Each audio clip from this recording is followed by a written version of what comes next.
Hi guys! So today is my birthday. Dahil birthday ko nga ay magsuswimming kami. But this time ay sa dagat naman. Pinag-uusapan namin yung pupuntahan naming lugar kasi sa totoo lang ngayon pa lang kami makakarating doon. At syempre sa bawat alis ay lagi na lang namin kasama si Sab.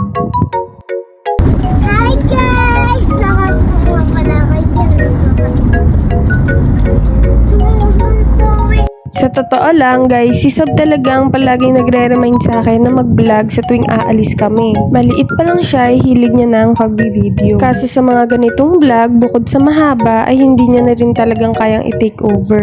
Dahil nga back to school na ang babae. Sa dami ng chika ay nandito na nga tayo. Kitang-kita niyo naman kung gaano kaganda ng view. Papunta pa lang iyon at eto naman yung sa mismong dagat.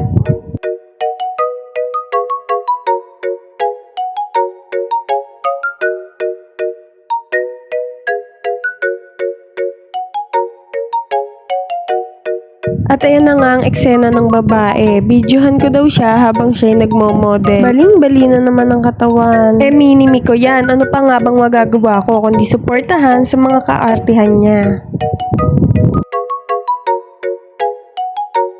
Diyan nga, ipapunta kami sa mga batuhan. Hindi pwedeng hindi tayo magpipicture sa ganda ng dagat dito. As you can see, may nakikita kayong mga bangka na pwede nyong i-rent kung gusto nyong malibot ito. Then ayan, dito kami magpipicture-picture with my partner na napaka-sportive.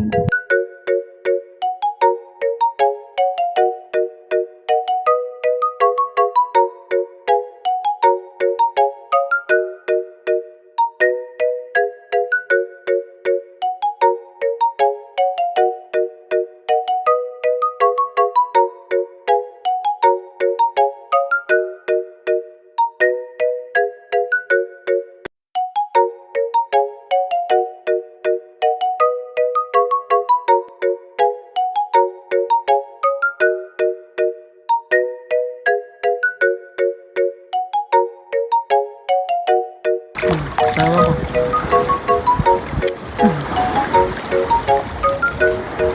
At kaka-outing nga namin ayan, sobrang saya ko kasi natuto na ako maglangoy, finally. At ayan, may pag-floating pa yan siya. Kaya naman, sobrang happy ako sa gift na to ng asawa ko sa akin. Kasi nag-enjoy talaga ang mga babae. And ayan, magme-merienda muna kami bago kami umuwi. Sobrang sarap ng pansit nila dito. And then, ayan yung view bago kami umuwi. And then, ayun lang guys. Thank you for watching. Bye!